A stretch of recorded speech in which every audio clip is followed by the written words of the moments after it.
Oh, damn. They do. Yeah, loads of people. Hold on, 1 second. Oh, yeah.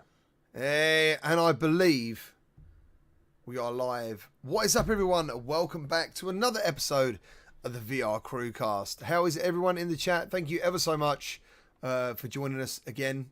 Got some really good feedback. Just wanted to share that with you guys. I did a game show called EGX and in London, and I met Mr. and Mrs. Snowtoad. And dude, they were like, that podcast is excellent. I was like, yeah, not too many people, and I don't know. We'll have to keep going and see how it goes. But hell yeah! Cheers to the snow toads. Snow toads. Love snow toads. I'm not aware of this. Is that like a? Never mind. I was going to make fun of these people, but I don't know them. They're probably really cool. Thank you, Mr. and Mrs. Snow Toad. Thank you. They're not snow breed. Snow toad. What is Snow Toad? What is Snow Toad? I think Snow Toad was this guy's was Snow Toad's business, and somehow it's just stuck. So yeah, I don't know if that's a certain breed. I'm not really up. I'm not really up on my toads. Snow Toad in the chat, by the way. What's up? Is he? There he is. Yeah. Hey, There he is. What's up, snow toad? Legend. Nice. Snow toad representing. Yeah. Nice. So, again, quick introductions. First up, we've got Alex and Skiva from Between Realities. How are you doing, fellas? Yo, what's up? How's it going, everyone? How's your week been? Had a good week? Oh, so good. So good. So much awesome VR. Yeah? Can't even handle it. Nice. Ultimax, chilling. Yeah, I do. If we can remember, if anyone can just like write it on their forehead, I would like to talk about Ultimax a little bit, if possible. Next up, we've got Wes and Roots from Virtual Strangers. How you doing? Doing well, man. It's Monday. You know, we're just starting kind of to get going here a little bit, but doing great, man. Thanks for asking. Nice. Roots, you all right? I'm doing really good, actually. I was telling you guys before, I'm counting down the Wrath of the Lich King timer, 2 hours, and then I get to re-level another 10 levels. What is this? Is this a game? Yeah, Like it's World of Warcraft. The classic World of Warcraft. They brought back all the old classic expansions. They're now at Wrath of the Lich King, which everybody pretty much universally agrees is the best one. And I'm just waiting for this game to come into VR, because then I will probably lose my job and my house. But it'll be fun doing it, because this game is amazing flat. I can only imagine it in VR. Does anyone live in this house you're going to lose? No, I'm renting. Well, I got roommates. I'm a rental, so it's not like I don't have to worry about the mortgage in that respect. But okay, yeah. Nice, man, nice. And last but definitely not least is Eric Masher from QTC. How you doing, dude? What's going on, fellas? How we doing this week? It's been a hell of a week. I heard. You've been busy, man. You've been busy. Super busy. What about yourself? You're doing a lot of VR, playing some Ultimax, and finishing up some of the DLC for the Star Wars Tales from Galaxy's Edge. I just got a chance to finish that DLC that had come out a little while ago, and then played a shit ton of After the Fall again. And man, that game It's great. It sucks me in. And It's then great. It pisses me off in the same game. I've never loved and hated a game so much in my life, but yeah, I love that game. Hate that game. Love it. Love it, but hey, did you see the Last of Us HBO trailer today? I did. And Yeah, I'm hyped, man. I love that game so much, and it looks like, it's not going to be a one-for-one recreation of the game, obviously, but it looks like it has a lot of character, a very unique feel to it, and I'm a fan of Pedro Pascal, so win-win for me. it hit me hard. Some of those bits in the trailer you recognise from the game straight away. And yeah, I sort of jokingly tweeted like, I'm looking forward to watching it, but I already know what's going to happen. But yeah, I love that game just as much as you. That game come along at a time for me when I was a little bit like not a little bit down on flat gaming in general, and I finished it and just started it straight away again. It was an incredible experience, and I think it made me grow a beard, or at least be lazy and stop shaving. I think. So, Here's the thing with me. I bought my PlayStation 4. I had fallen away from gaming. I bought my PlayStation 4 fully knowing that a little bit further down the line, I'm going to get a VR headset for it. But in the meantime, one of the games that I noticed was on sale was the Last of Us remake. It was like $10 or something like that. I had no idea what it was. I just went ahead and picked it up, and I started playing it. And I was like, oh my God, is this what games have been this whole time? I've been missing out on this. So yeah, I absolutely loved it. Oh wow! So you actually went into it not knowing anything. Oh yeah, I had no clue. Oh I had no clue what I was playing. I knew it was a zombie game. It looked creepy. I like that sort of thing. So I decided to check it out. And it turned out to be maybe the best story I've ever seen told through a video game. Yeah, it was crazy. Even on Twitter today, some people are like, "Oh, I've not played it," and I'm just like, "Oh man, like it's just one of those games you should play." Which would be a great conversation because we could talk about what virtual reality games you would recommend to people that you would call a must-play game. Do you know what I'm saying? Because I've had so many different conversations over the last 4 days. Basically, I've been demoing VR. All 4 games are technically coming to the store. They are kind of new. Some have been on App Lab, but they're going to be different versions. But going back to seeing people who haven't used VR in VR, use VR, sorry, was amazing. Like, I've nearly lost my voice because it's just constant socials. You're just constantly talking. And it was just really refreshing, you know, to see how people react and stuff. And the one game I kept hearing about was Half-Life Alyx. Like, that was the game that everyone here has played that. And I think everyone in VR must have played it. I'm sure. Sure. Yeah, everyone who could, of course. Obviously, there's still a steep price of entry for PC VR gaming, but everyone who possibly could have played it agrees it's amazing, you know. Yeah. The funny thing now is that the Half-Life 2 VR mod could actually be better than Half-Life Alyx. It's so good. It's so good. And I went through this week and I played Half-Life VR, Half-Life 2 VR, and completed it. And then I went back into Alyx because I wanted to see that like contrast from an 18-year-old game brought into VR to what Valve has now. And oh my God, it brought a tear to my eye again. Half-Life is just so amazing. I love it. I just love it. Well, what was your thought though? Like, so you went into Half-Life Alyx after playing Half-Life 2. Mm-hmm. What was your takeaway? Obviously looking at the graphics, right? I mean, the graphical fidelity of Half-Life Alyx is just off the charts. It's just so nuts. All the stuff everywhere, how detailed everything is, the lighting, the detail of the character models, absolutely phenomenal. Obviously, it's a little bit less of a game than Half-Life 2. I shouldn't say less than a game. It's less guns, right? You only have maybe a quarter of the guns. There's a lot of driving and boating in Half-Life 2, which all of that stuff is not there because Valve is very afraid to make anyone motion sick. But hey, so be it. But still, I mean, to me, it's not quite Half-Life 2, but man, is it close. It is so close. Ah. Okay, just going into something that popped up earlier. It was about Half-Life contracts from Wolf Raza, saying the mod is coming to the Quest, and that's going to be insane. Like that. The Half-Life contracts mod. Yeah, I think it's called gun contracts, isn't it? Or gunman contracts. That's it. But how do you do that? You need source 2. I don't know. I was just like, what? That guy's actually he's developing his own game. It's not going to be just a Half-Life mod anymore. Standalone. He's actually right. He's doing his own standalone game, Gunman Contracts. Yeah, nice. Gunman Contracts was fantastic, man. I thought it was one of the best things I've ever played. And to me, if you could put some story in it and connect some of those levels, and get it to where it's more more game and less just kind of wave shooting, or running through a quick level, I think it would be one of the best. It would be John Wick. That game is John Wick, and if you could put John Wick and put the name on it, that would be how you would feel. That game is so good. I hope he does a really good job with it. Do you make it roguelike?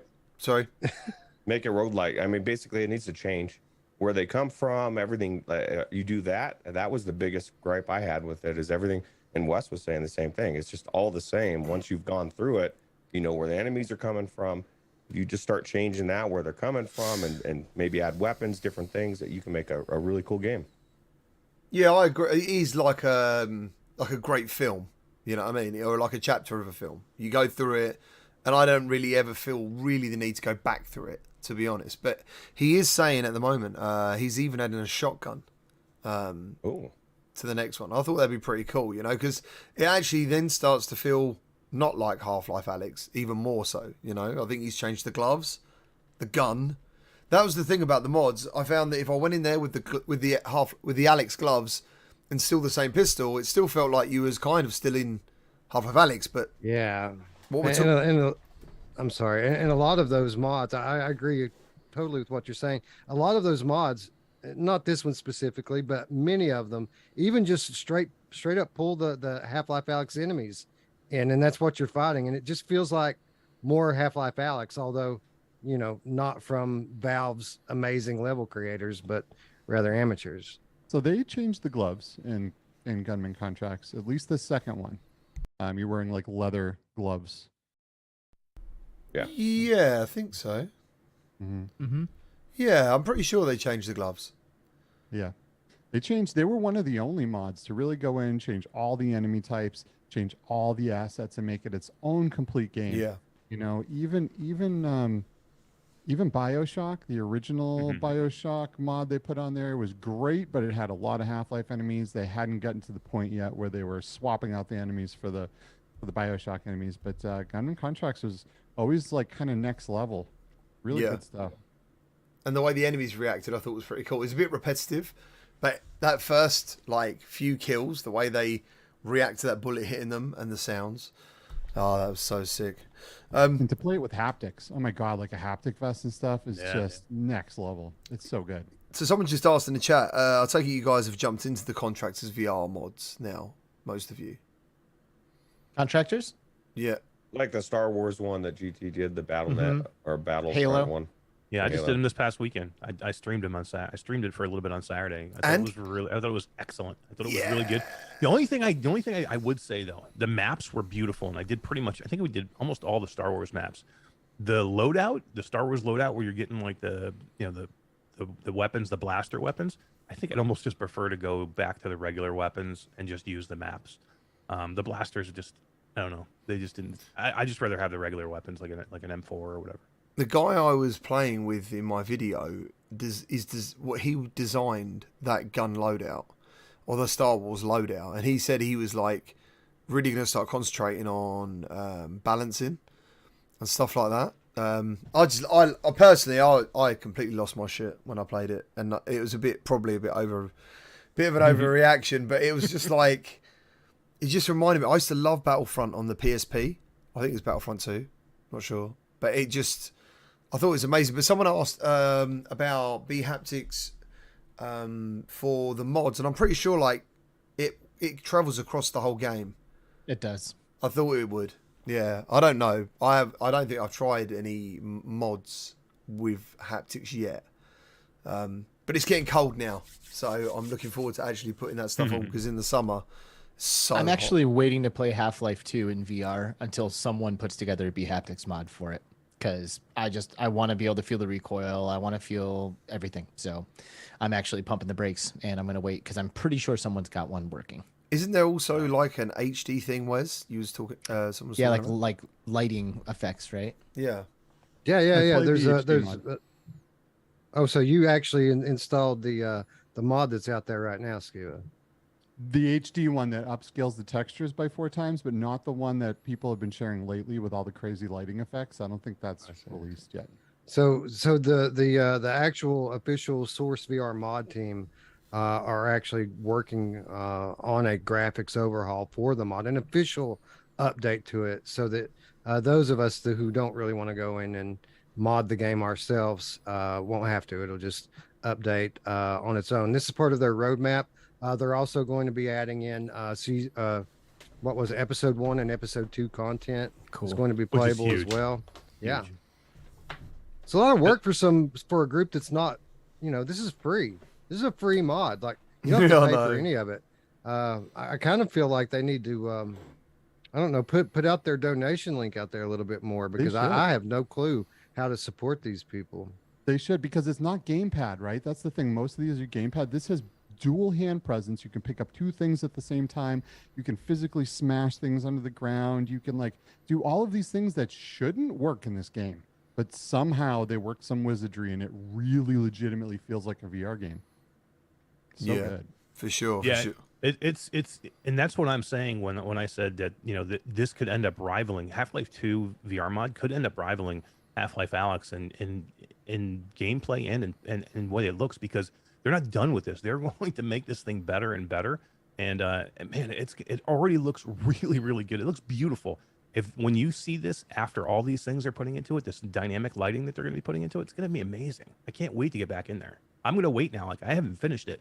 I'm going to wait until they get everything done, and then I'll go in. And I can't wait to play episode 1 episode 1 and 2, because if you haven't played them yet and you played Half-Life Alyx, if you want to fill in the gaps, it's important for you to go back and see episode 1 and episode 2. You don't have to have it to play Alyx, but it'll fill in so much of the story. There's a ton there that's beyond even the Half-Life 2 game. Episode 1 and episode 2 bring you into Half-Life Alyx. It draws the whole thing together for you. Yeah, just to like say how much that series or that brand Half-Life means to people. A lot of people who are coming up to me in the show were really surprised about what the quest is and how much it is, because they only bought a Valve Index to play Half-Life Alyx, which I think came for free with the headset. I think it did. Was that at launch? Yes. Yeah, Yep. And then they never played anything else in VR. Oh. Well, that was it. And I constantly, like, until like the third person, first of all, I was a bit like, how did you not get that wow moment? Like, you know, like, I think all of us who are sitting here had that moment of like, oh shit, like, this is fantastic. I can only imagine having that Index, nice FOV, those amazing speakers, the knuckles when they're working, and just be like, oh my God, this is crazy. And yet they could just sell it afterwards. Yeah, but they played it. This is the thing. They probably played that game and were wowed, and then they went and tried to play most of the other games. And, you know, that's why it's like VR, even though to us, and it's still kind of in a gimmicky stage, even though it's not. It's kind of a weird thing. It's like we're right on the edge of all this AAA greatness. Alyx was that, right? And then they went out and they went and probably went to fucking Beat Saber or who knows what, Marineverse or something that just totally ruined it. And then Please don't go to Marineverse. Oh my God. Oh my God. Well, Half-Life Alyx kind of came right at the end of the PC VR era. You know, that 2016, 2017, 2018 era where we had PlayStation VR and PC before standalone.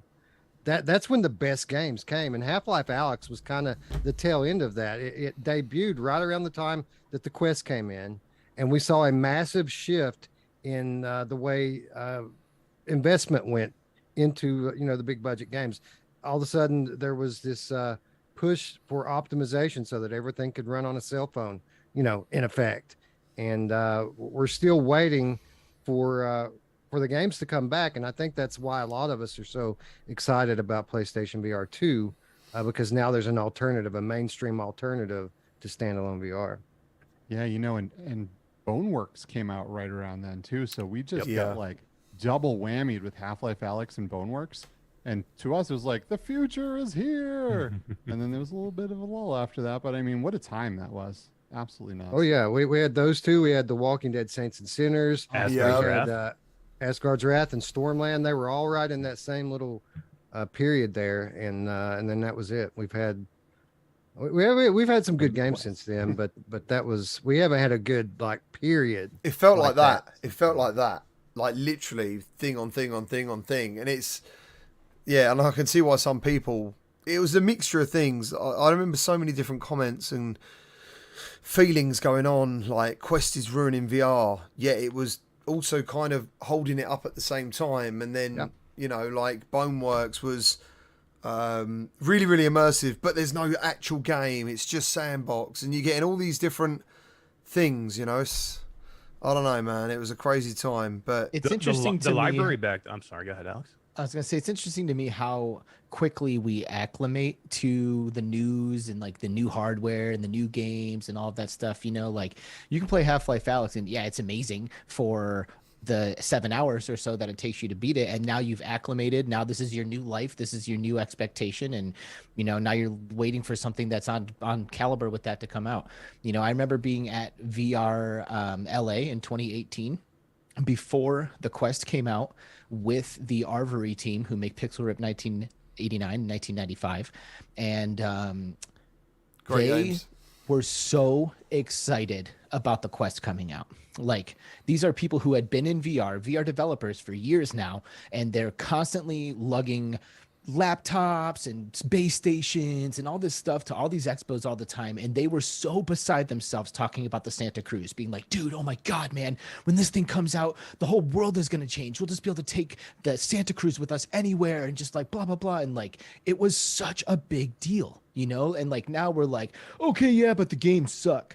You know, like we've acclimated so quickly to that technology. It's like, it's insane. And I think it's important maybe for us to take a step back from time to time and like see just how far the industry has come in the past 3-4 years and understand that while we might be in this weird little lull period, kind of like you guys are talking about right now, things are absolutely amazing. Like the state of VR, the Quest, the hardware, all of this stuff is fantastic, and it's come so far in the past few years.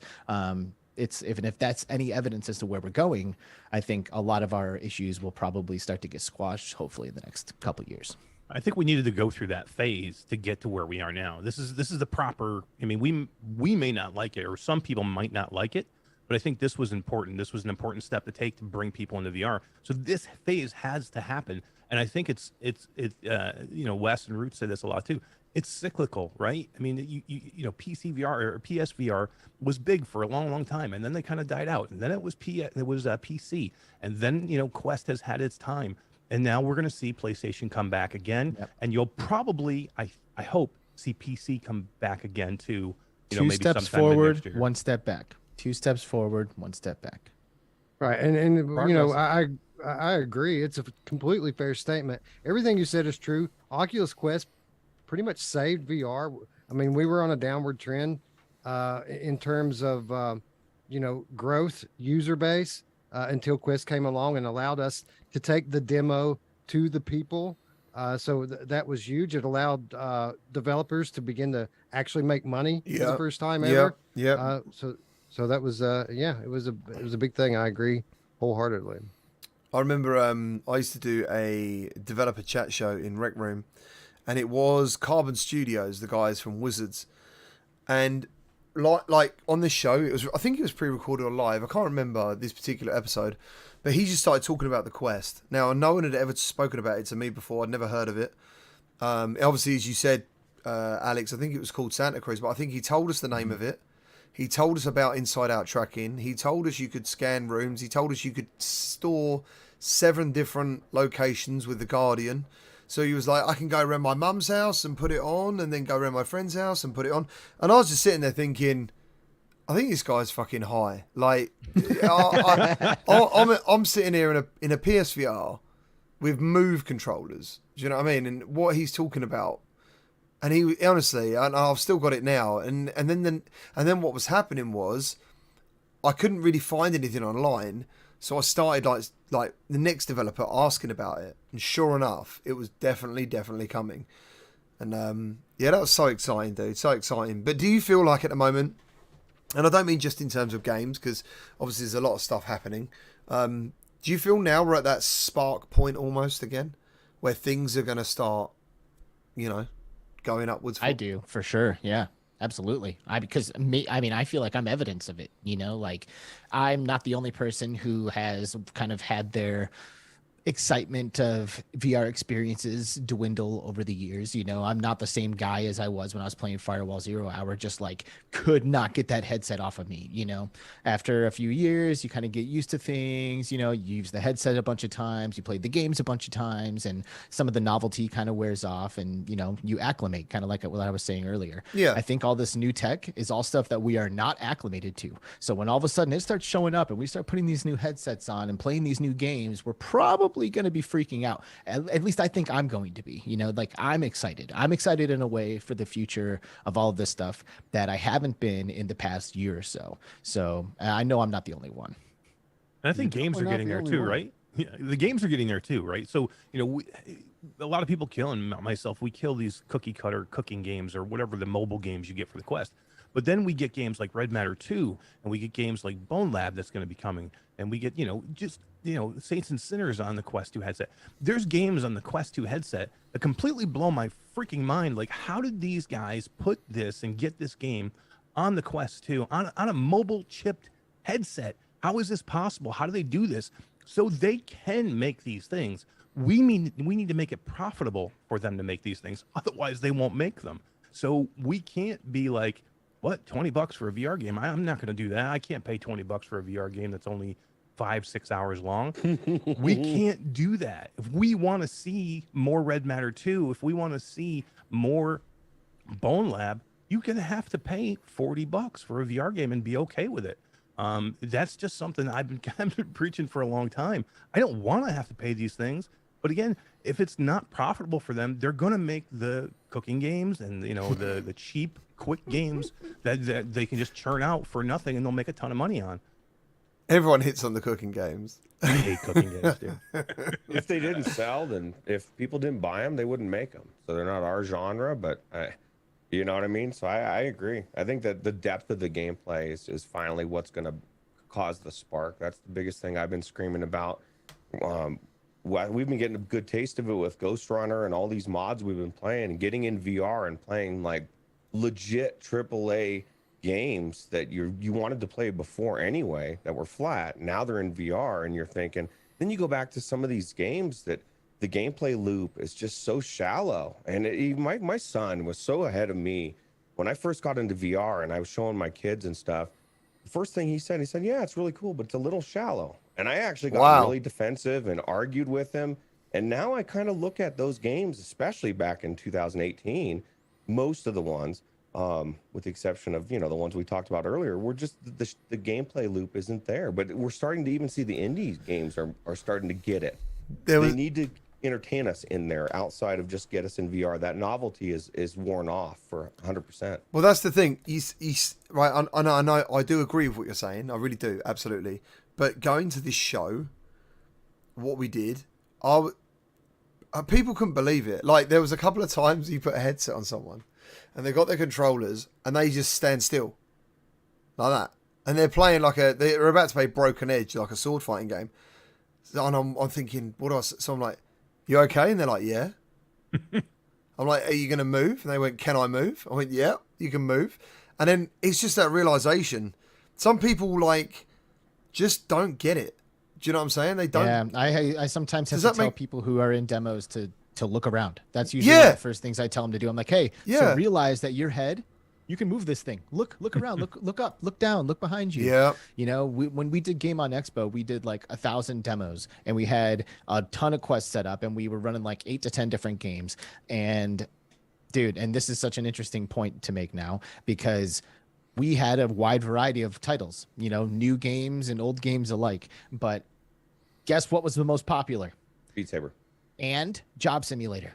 Yeah. Both that are they're like the first VR games. They're still what people want to play, and they don't have the depth. They don't have all of this stuff. But there were people who, as soon as they heard Beat Saber, as soon as they heard Job Simulator, boom, sign me up. Oh, I'm playing that. Yes, that's what I want. That's what I want. Nobody was like, yo, where's Skyrim? Where's the AAA? They were just like, nope, give me the Beat Saber. Nope, give me the Job Simulator. And we were surprised. They're like, dude, these games are the oldest games we have, but they are by far the most popular. I would guess they're still in the top 10 of Steam. Yep. And it's My question is retention, though. There's retention. Those people that love Beat Saber, are they still going to play VR later? To me, if that person's going to play VR, they're going to play for 5 minutes, and then they're probably going to put the headset in their closet, and they might never go back to it. You put somebody in a good headset, and you put them in Steve, we were putting them in what? I can't even remember now. You were putting them in the Pimax, AKX. But forget about the headset, the game. It was Propagation VR. You put somebody in Propagation VR, and you show them that demo, that's somebody you hook on VR for life. Guaranteed. That should be in the arcades. That should be in the arcades. It is. Is it? Yeah. It's in arcades. Oh my Absolutely. god, that's so cool. It's a really fun game. It's really intense. They're It's really super intense. Yeah. And that's a problem too, because some people can't handle it. And then they're scared away from VR because it's too real. And some of those zombies are just terrifying. It's terrifying for me. I have a hard time with propagation. Like it looks fantastic. It plays great. But it's scary. Some people don't care. We were putting Some like people don't. 10-year-old kids in there, and they're like, "I want to go in there and punch them all in the face," and they did exactly that. And meanwhile, I would be like shaking in my boots. But like these little kids, there's this one guy who came up in a wheelchair who did not have regular motor function of his arms and stuff, and he didn't care. He was in there cocking the shotgun, blasting zombies while they're all crowding around him in his wheelchair, and he's just like looking up at them and blasting. I was like, "Oh man, dude, this guy's fearless. Like way more fearless than me." Yeah, we did. It was great. Yeah, it would really freaked some people out. I mean, one girl, remember, Alex, you had to catch her. She actually tried to run and fell right over a table. Don't play propagation in heels. Right. Yeah, right. Oh, what? Well, Damn. So let's I guess talk about Bone Lab. Can anyone here actually talk about Bone Lab? I mean, I can speculate about it, but I'm looking forward to it. I'm hopeful that Boneworks is a really interesting title to me because it did so much right, but it did so much. There was so much it could have done better as well, and I feel like I'm just hopeful that Bone Lab is what we hope that it is. I haven't had a chance to play it yet, like some of you have. I think the footage looks amazing. I think the avatar system is just phenomenal, groundbreaking stuff, as I understand it. But how much game is actually going to be here, I won't know until I play it. I'm hopeful though. It looks great. And what are your hopes for the game? Like what? Right, I want to, because talking about Boneworks back in the day, I remember I felt like one of the few people who believed it had some sort of campaign. Like for me, it felt like a journey from beginning to end playing that game. What are you hoping for Boneworks? Yeah, I hope that there's more of the same in that respect. I agree. I like the campaign from Boneworks. I felt like the physics were a little bit overdone. I felt like it was frustrating to play at certain times, and even at putting dozens of hours into it, there are certain things you just never get used to with regards to how it controls and how it plays. But the campaign I enjoyed. It's probably, and I've said this many times, probably the most immersive game I've ever played. Like it feels so like real when you're in there. I feel like, even though I did have a few criticisms of it, they're pretty small in the big picture. I feel like there's just some things they could have tweaked to make it even more realistic and more immersive. But the campaign was great. Sorry, go ahead. I really, really liked Boneworks, and I'm very much looking forward to Bone Lab. And if it brings more of the same, I'd be very happy with that. I really like the campaign, and like you were saying, to me, Boneworks was the most immersive VR game, period. Because in real life, I can look at a problem and I can go, how am I going to solve that? Well, there's all these different ways and these different things I can do to solve that problem. And it's exactly the same in Boneworks. And, you can climb up on a roof and break in through the top, or you can smash through windows, or you can solve a puzzle and open a door. And like any way that you can think of in real life to do something, you could also do in Boneworks. And to me, that was like so immersive. And yeah, the physics were a little jank, but man, I think they were really some of the best that we had. And the controls were phenomenal, and the guns felt good, and your full body kinematics were absolutely the best that I had seen. And I am very much, I mean, I went through that campaign probably 3 times and really, really enjoyed it and really wanted more. And now that we're getting more, I couldn't be more excited. So bring on Bone Lab. Nice. I really like having a full body in VR, and I think Boneworks is the one that has done it best so far. I don't know how you guys feel about that. except for when you're climbing, and that felt weird. I'm actually one of the weird people that I wish I could turn my body off. I just want to see my hands. I feel like a lot of that weirdness and jank would be gone if I didn't have to look at my body. But like Wes is saying, especially in this one, they've put so much into this. They're going to make sure everybody sees that your body the whole time. I almost guarantee. Are you happy with the price? Are you happy? Is it 30? I think they announced it at $39.99. No, that's what we 40. said. We were saying we thought it was going to be $40, and this is the thing, man. Games have been so like, how long have we been paying for them? This is flat games, but $60, the same. I mean, I guess it's now going to 70, but like, we need to pay more for these games.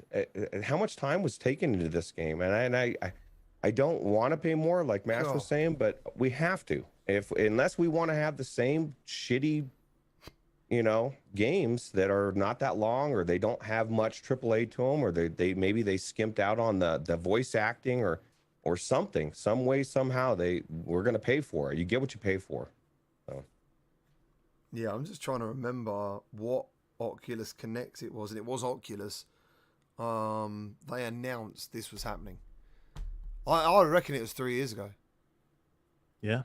Yeah, it's been at least 2. But you're right, it was at a Connect or right around then. This was kind of sold for a while there, like a lot of Oculus announcements, as people were speculating that it might be an exclusive. And actually, yes, I remember that. Yeah.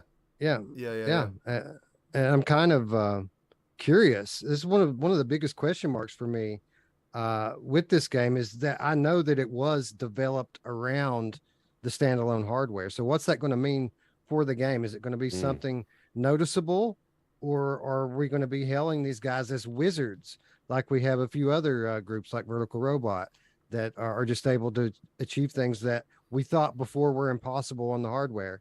We're going to know in just a few days.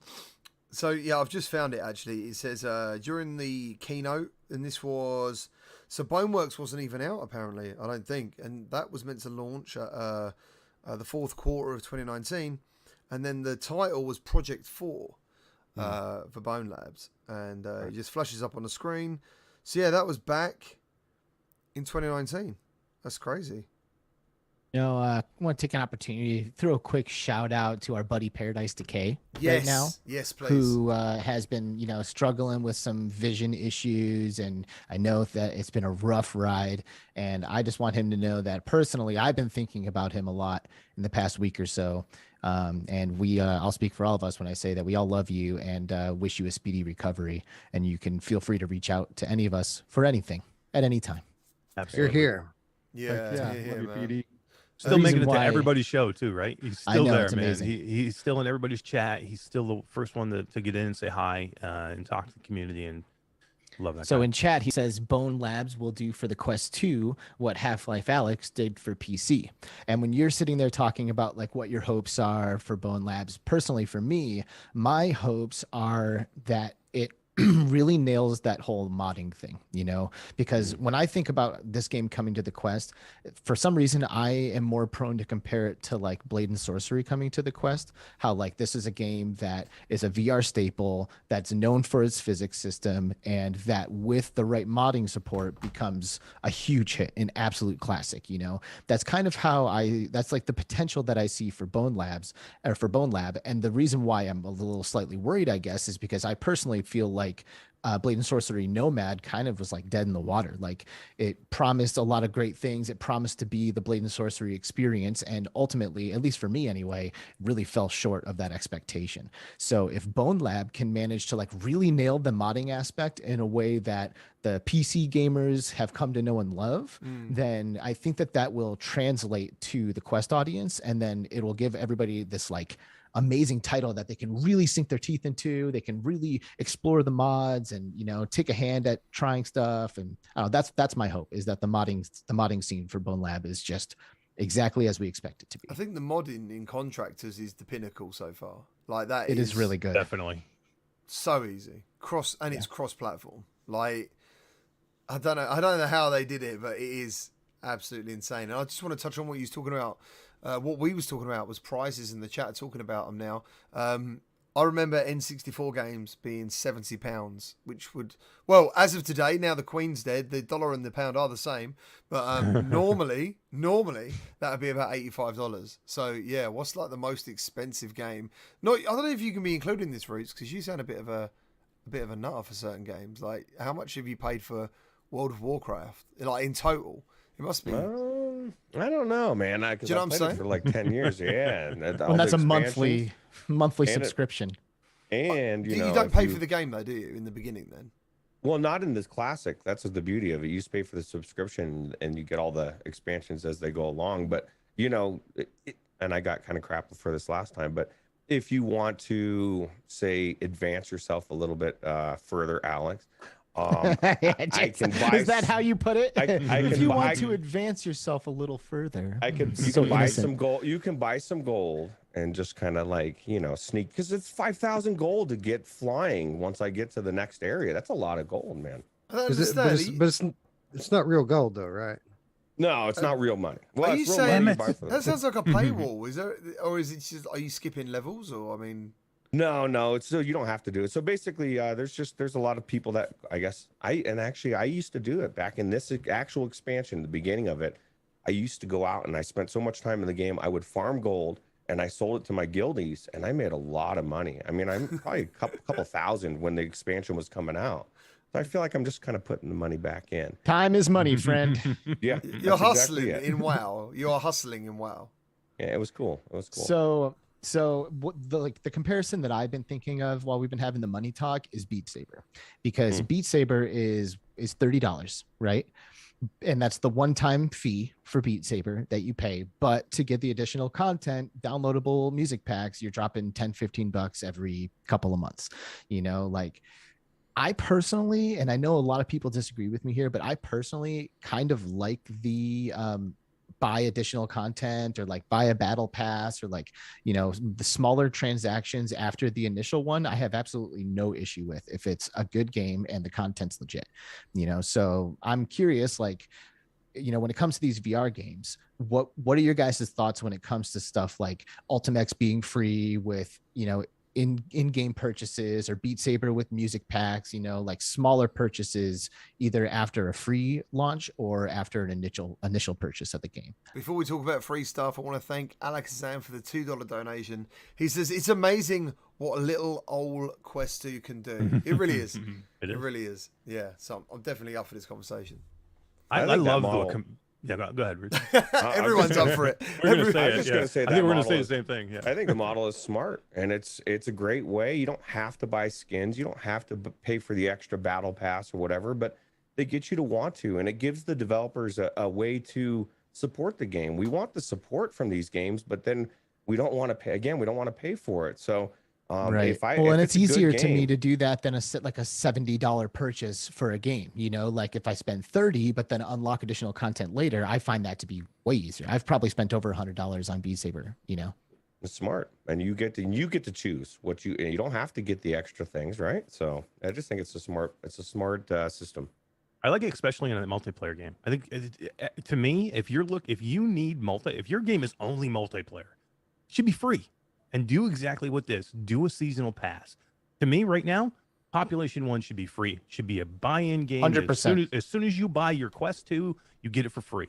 Give it to anybody else who already has it. That's fine. That doesn't have it yet. But right now, that should be their pack-in. Boom. You get either Beat Saber or you get Population 1 as your buy-in game. And then they already have the buy-in in place. They already have. You can buy skins. You can buy guns. You can buy, you know, different things to where they can make money from. So they could do a seasonal pass too. So they don't need the initial money. They've already made that good hit of money. Now go free, get everybody playing your game again. Everybody would start talking about Pop 1.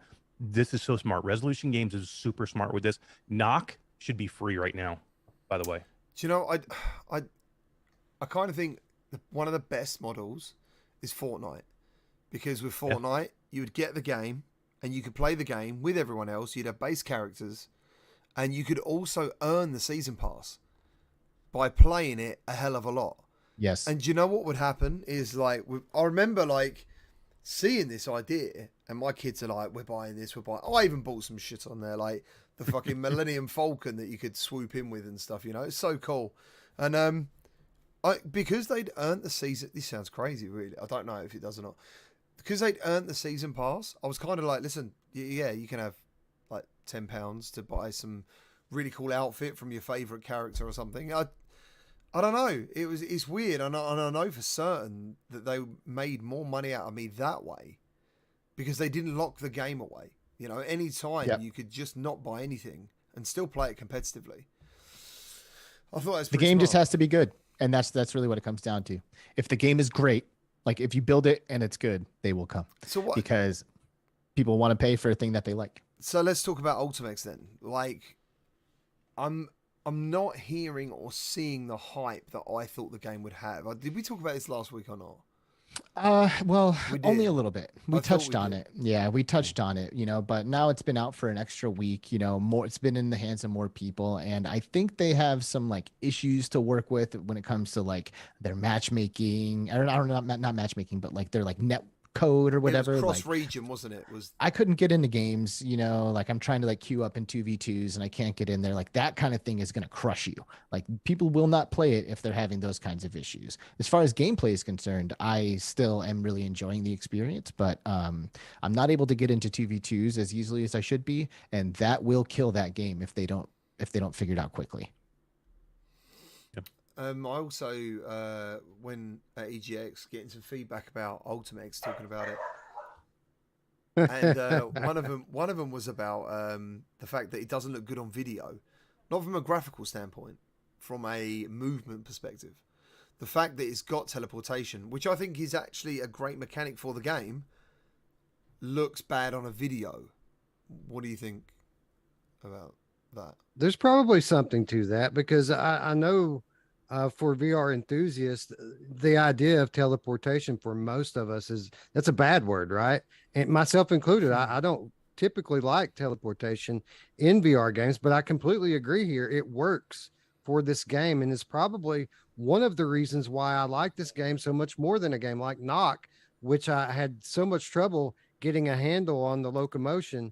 It's just intuitive and great in Ultimax. So I don't know why it's not catching on, whether it be what it comes across like on video, or maybe it's been overshadowed by some other stuff that's been going on. I mean, we've had a lot going on over the last couple of weeks. PSVR 2, some great mods have come out. I don't know why it hasn't caught on, but I do believe that quality always shows through over the long term. And I do believe that this game will be around and be played for years to come, just based on that idea alone. Me too. I think the node based is the only way to play this game. I don't think you could probably. I don't think it might work, but I think the node based is perfect. Like there's some people saying in chat, teleport is terrible. I'll never play a game that's teleport. I'm the same way. I hate teleport in a normal game. For some reason, this game, it doesn't feel like it to me. It's fast. It's not the slow, clunky teleport that you think of. It's super fast and it's intuitive, and you can move around. I probably think you can move around easier than you can even in a game like Knock, because you can just flick to these nodes really, really quick.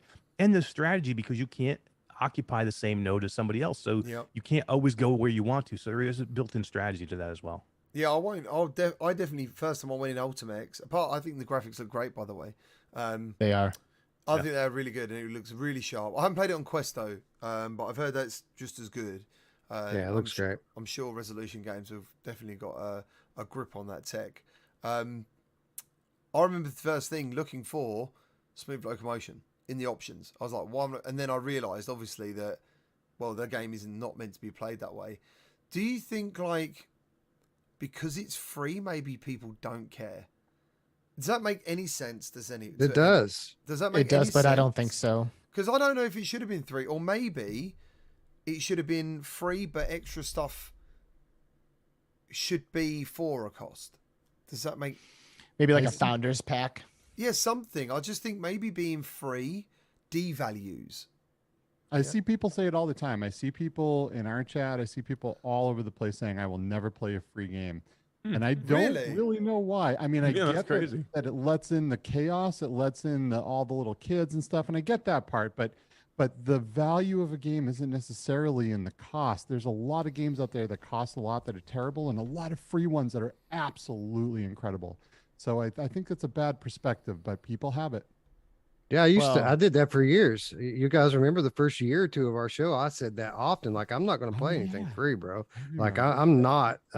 And part of it is just that. It's kind of like going to the county fair on dollar day, right? You don't want to run across the type of people that go on that day.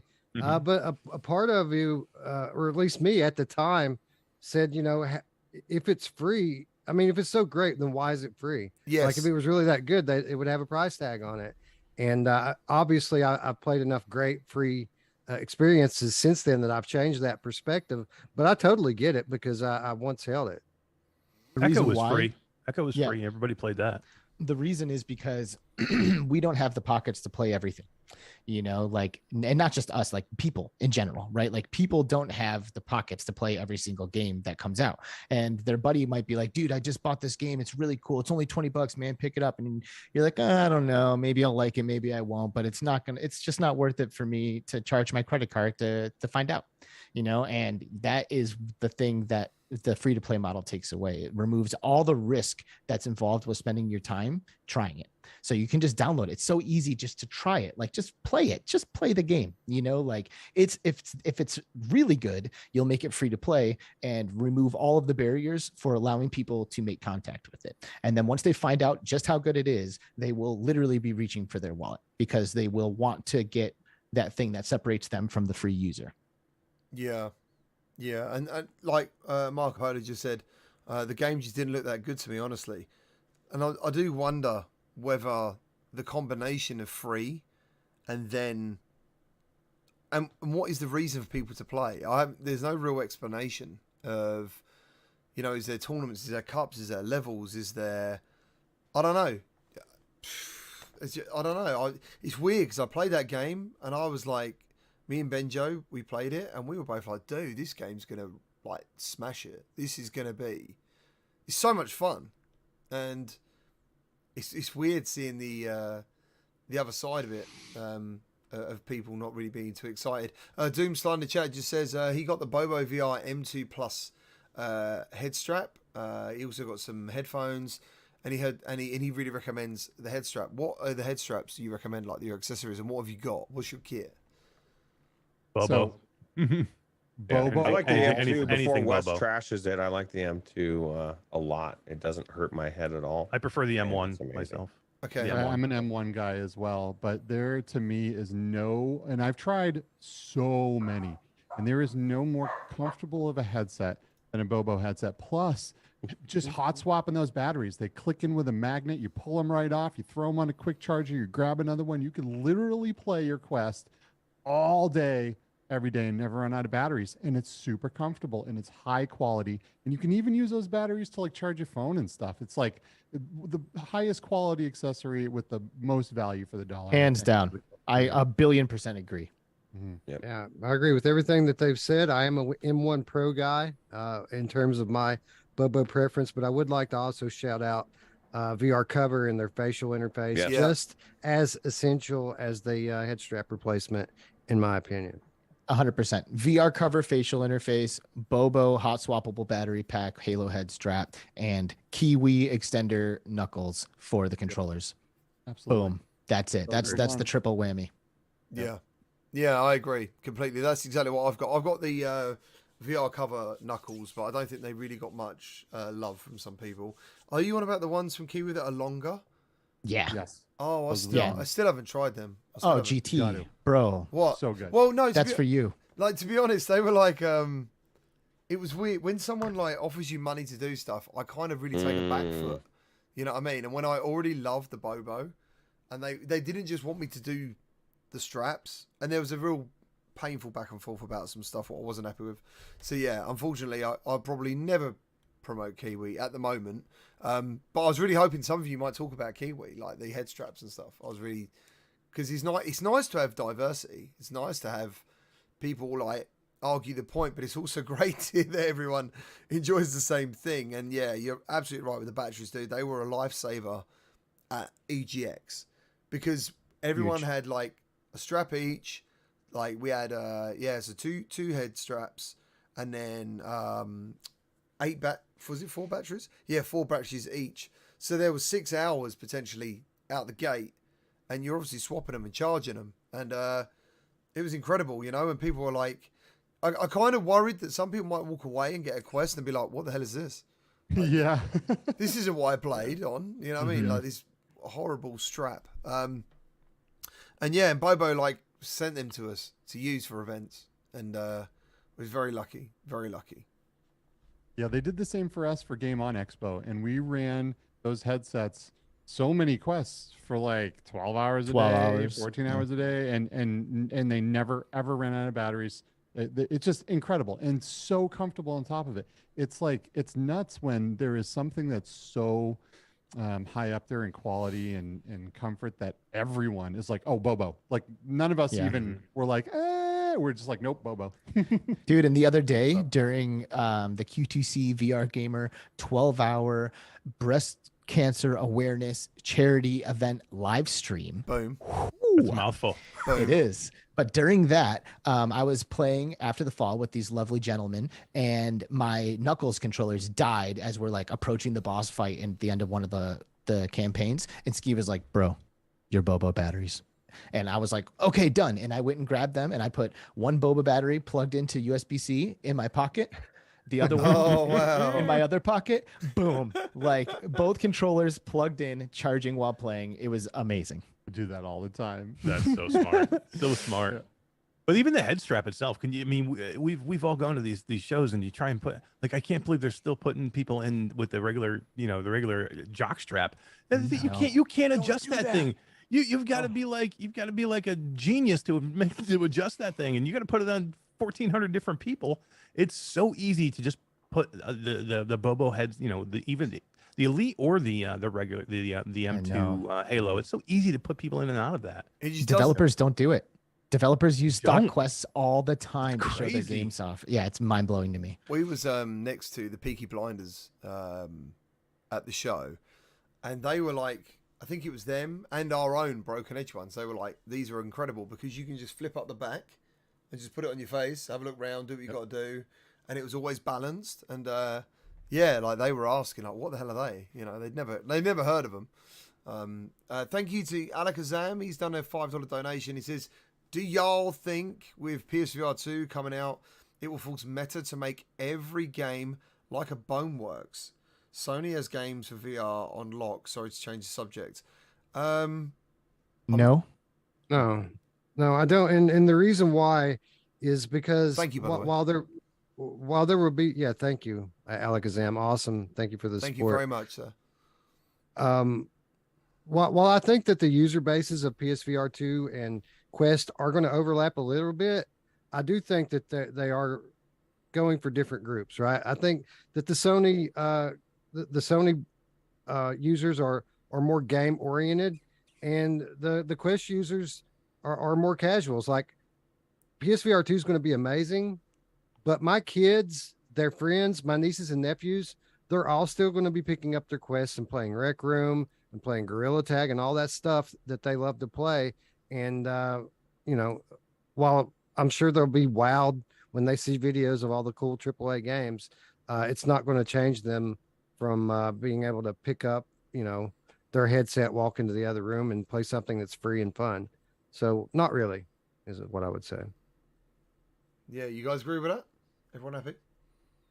Yep. Absolutely. And Meta can't control what every developer does and how they make their games. So yeah, it's the more games we get like Boneworks and Bone Lab and all that stuff, the better, right? We all want this high quality, amazing games with lots of hype and great mechanics. But if every game is like that, what makes it special? Yeah. I don't. Sorry. I was just gonna say I don't think it'll affect Meta, but it may affect developers who know that there's a huge install base of the Quest 2, and if they see that these games are doing well on the PSVR 2, they might say, let's make one for the Quest 2. There's so many out there. We can make a lot of money on it if we do it. So it's a possibility. Again, Meta is going to do what Meta does. They're not going to change for anybody else, but developers might. Thank you to Andy's VR reviews. He's dropped a Quest key for Vacation Simulator. Thank you ever so much. Nice. Thank you, dude. That's really, I hope someone picks it up as well and says thank you. Don't just take the key and run off. Make sure you say thank you. Just quickly touch on PSVR 2. So I believe in the beginning of PSVR, games were available physically for a little while, and then it stopped. And then Perp Games came in to give the hardcore community what they wanted. I guess it was like a third party doing these games. that then keeps you stuck on a digital store, and the digital store is usually quite expensive, especially for PSVR 2 games at the moment. Like, what are you thinking? Like, going back to what we were saying earlier about games, about prices, I would think if you asked anyone what a regular Quest 2 price, it would be $24.99, roughly. $24.99, I think, is a regular price, an average price. Let's stick around that price. I think that maybe PSVR 2 games will be going back to that regular $39.99 as a normal price, average. Do you hear what I'm saying? What do you reckon? Yeah. Yeah, I mean, they're attaching stuff like Horizon Zero Dawn to the titles, like they're going to be pushing. I think the exclusives are going to be in full force on the PlayStation VR 2. So I think we're going to see a lot of popular IPs. There's probably so many games in development that we haven't even heard whispers of that are touching on awesome epic IPs that we've been waiting for. And the PlayStation VR 2 has all the tech to deliver those experiences. So I think that the exclusives are probably going to be in full force there. And I don't think people are going to think it's weird to spend $40 to $50 on a VR experience from a popular IP, especially when, and this is the other thing I keep trying to remember, I think a lot of new people are coming to VR. Like, it's not just old VR people who are going to be playing the PSVR 2. There'll be people who have PS5s who go and buy an accessory, come home and have their minds absolutely blown. And they're going to, like, I was expecting VR games to be more expensive when I first started getting into them. I was surprised and thankful that I was paying $10, $20 for VR experiences. Because to me, that's like bringing home the most expensive arcade thing at Dave and Buster's and putting it into your living room. Like, I can barely put a price on that. Yeah, I totally agree. We have a lot of games that are coming, like remember when Resident Evil 7 came out, and it was in VR. It was a full price game. It wasn't $40. It was like $60 or $70, right?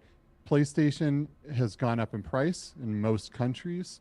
Games are starting to go from $60 to $70. We are definitely going to see a price. I mean, I would think we're going to see a price increase with a lot of these titles. It's not, a lot of it isn't always Sony's call either, right? I mean, so the developer gets to choose their cost, but then Sony tacks on money if they need to print the game and deliver it and ship it to stores and on a physical disc. So that's a cost increase too. But I think we'll probably see a little bit more expensive games coming up for sure, because all of the trend with PlayStation seems to be like that.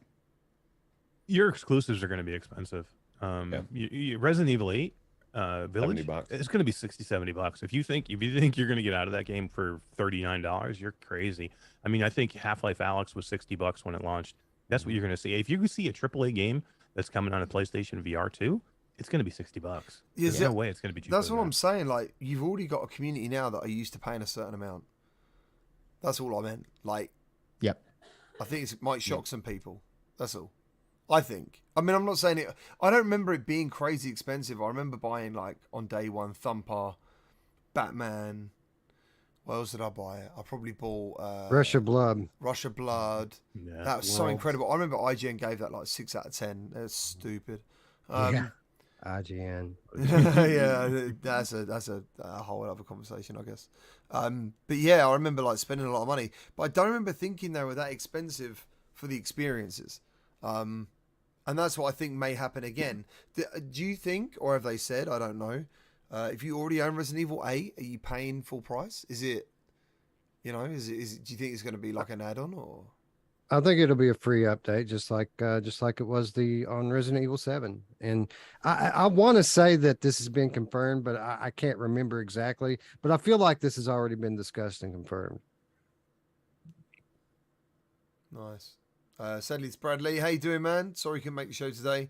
He's put a community that is used to paying only $300 for hardware and only $25 for software. Yeah, I know, right? That's not a healthy community. That's not sustainable BradSmells.com. for the industry. BradSmells.com. Go get yourself some Sadly It's Bradley merchandise. Is that this what amazing? This is his avatar virtually asleep. This is Sadly It's Bradley right here. Wow. Nice. I had to represent our boy if he wasn't going to join us on the show today. Yeah, we miss you, dude. Does he wear each and every t-shirt like to put his body odor on it before? I mean, it did smell. It did smell really bad when it showed up. I don't know if that was his body odor or someone else's, but I'm assuming yes. He's just gone lol. Oh god, it's like he didn't even recognize his own t-shirt. He's recognized it. He knows. Oh, What's up, that's baby? good. That's good. He knows. I see you. Immerse Robot, thank you ever so much for the £2 donation. He's been enjoying the podcast, guys. He's got to go now, but keep it up. Thank you, dude. Thank you. Skiva, we've lost your video. Hi, Skiva. No. He's gone, Skiva, baby. bro. Oh, is He he will gone? be right back. Yeah, he'll be right back. He kind of He went to put his Sadliest Bradley shirt on. Yeah. He was Yeah, like, I he can't got- let Alex outdo me. He's gonna do one better, dude. He's gonna like have some cat ears and a tail. Oh, that would be fantastic. He's gonna go all in. So there was something else, and I'm just gonna be absolutely open. Wes does some fantastic research for his show, and he because of the lack of my time, he lends me basically his show notes, and I wanted to get your feedback on Ghost Signal, the VR Stellaris game. Did you guys see the trailer? What did you think of it? And what do you think about the game? Because I'd never heard of Stellaris until I started working with them on the game. So, but I checked on Steam, and it was like massive. It looks like it's a huge community of players. You know, I want to say, first of all, before we even get into that, what a stroke of luck when Fast Travel Games moved into their new office and they happened to be in close proximity to Paradox Interactive. I mean, come on, man. How has that worked out over the last couple of years? I mean, what a great move and what a fortuitous circumstance, right? Hey guys, Skiva's back. Hey. Nice. Hey, Skiva, Skiva. woo! You're back, Ooh, you're dude. back, bro. I missed you, man. Wouldn't you love that every time you disappeared and came back again? Yeah, Like, right. every Right, time. right. You know, you leave the room, come back. Fantastic. That'd be. I love you guys. I actually got a chance to play it at Gamescom. You did. GT put me in the room so I I could did. do it, but I couldn't say anything, of course, because it was like NDA. It was like you had to sign like right at the booth. I've never actually seen that. They actually had the NDA right at the booth, and we couldn't even know the name. They were calling it X15 or something like that. Correct. So we couldn't even know the title of the game, but I was blown away by this. I played it for about a half an hour or so, and it was really cool, man. This was one of the games that I came out of the room with a big smile on my face because I wasn't expecting anything like it. It was different than any other game I've played, especially at Gamescom.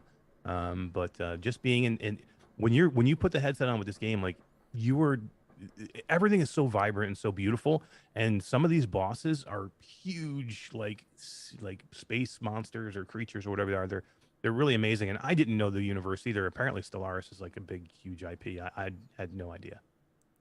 I thought Roots might know something about Stellaris, but maybe not.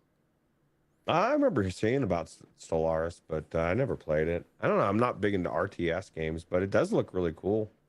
Something different, I guess. I think the vibe I'm picking up off of it feels cool. Like just like all of you, I'm not familiar with the Stellaris universe or the previous games, but this game looks like it has a really cool lore, a really cool look and feel to it. So far, I'm digging the vibe and the tone of the reveal trailer. The Mars 93's put Skeever doesn't leave the room leaves Skeever. Oh, yeah. Oh, Snowtoad, thank you ever so much for the £2 donation, dude. Really appreciate it. Meeting Mrs. Snowtoad was amazing. Like, I think he said she run away from him to get to me. So, like, she's like, hey, GT. And I turned around, I was like, hello. And I'm thinking, I don't know who this is. So we're having a chat, and I realised, and we were just standing there waiting for Snowtoad, like, looking around for this guy. And, yeah, he was really cool. It was really good to meet. That was one of the best things about shows, and you guys have experienced that when you meet the community and stuff. It's bloody awesome. It really is. And it's really amazing too sometimes to meet the people behind the people in the community, like meeting Mrs. Snow Toad, like Yeah. I remember when we met Steve Knows, his now wife, like basically pushed him out of the way to come and say hi to Skiva and I, and she was so lovely and like so great. And it's like awesome to be able to kind of like take that peek behind the curtain, see the people who are behind the people who we connect with all the time and kind of see their support system, and I almost feel like it's you like instantly learn on a whole chunk of information about someone when you meet their person or when you meet someone who, you know, knows them offline, so to speak. Yeah, I want to say like it can be quite lonely actually being a content creator, but I think on the outside it would seem completely the opposite. It would almost seem that you're super social. Like, and I don't mean that in a introvert extrovert way, as in I could sit here, make a video, probably not talk to anyone all day, put that video out, sure I'm in the comments, but you know, this was the moment when there's more to it. You know, it becomes far more real. And yeah, I'm always grateful. I'm always grateful for these moments. I want to shout out Dr. Oculus. He was talking about PD earlier, so he was going around EGX with a card, just getting people to sign stuff, getting developers to do videos for PD, because PD's one of those guys, like, he brings something for people to sign at most events. So it was lovely that he represented PD that way. And Oh, cool. Yeah, that's super cool. I hope he enjoyed Dr. Oculus.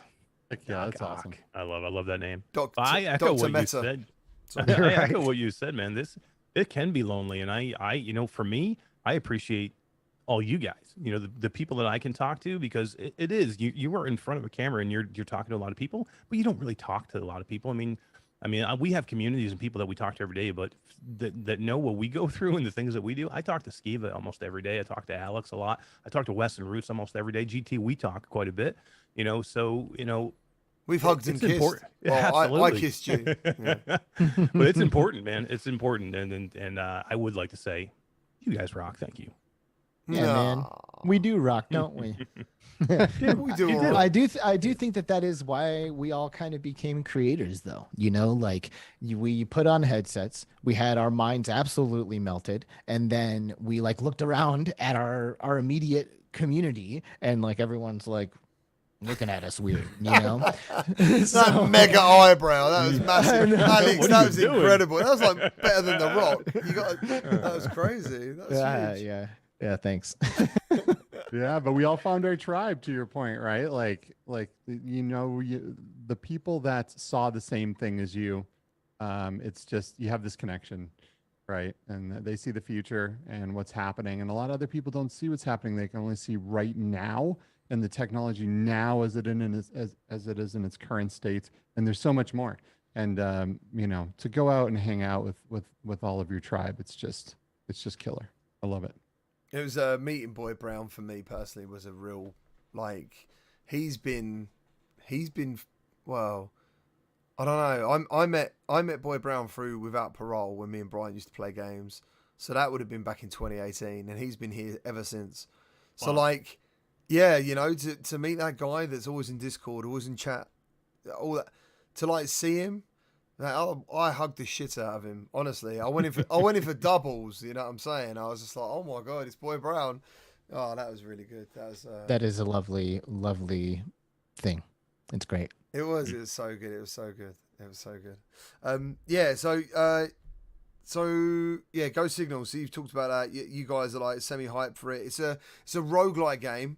I've played a hell of a lot of it, and I really like it. And I'm a big fan of sci-fi though, so I didn't know whether that was like more of the reason that I kind of got into it. But like Eric was saying, it's similar to Stellaris. Like you can meet different space creatures.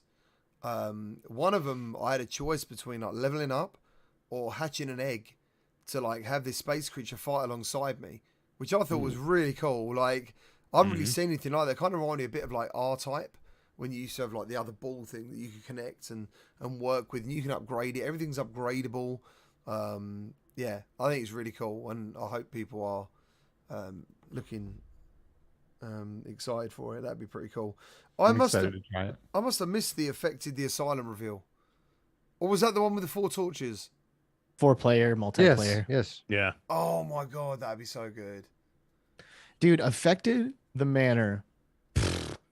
That game, it's like, that's not like a scary game. That's like a scare simulator. It's like, there is no way to play Affected the Manor and not get jump scared.